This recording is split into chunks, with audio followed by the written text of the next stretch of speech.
Hey guys, so let's talk about variables. The variable name identifies the allocated memory space using a human-readable description. We can call our variables almost whatever we want.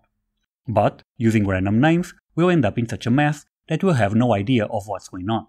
So let's go with this rule of thumb.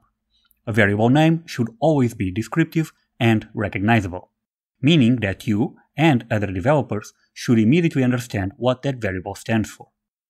Also, there are a set of rules and conventions to guide you when naming your variables. Variable names should start with a lowercase letter. If it has only one word, all letters are lowercase. But if it has more, the first letter should be lowercase and the first letter of each next word should be uppercase.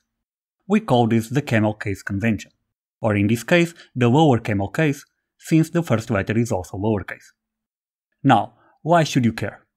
It's not because the code won't work, but it will be more readable to everyone.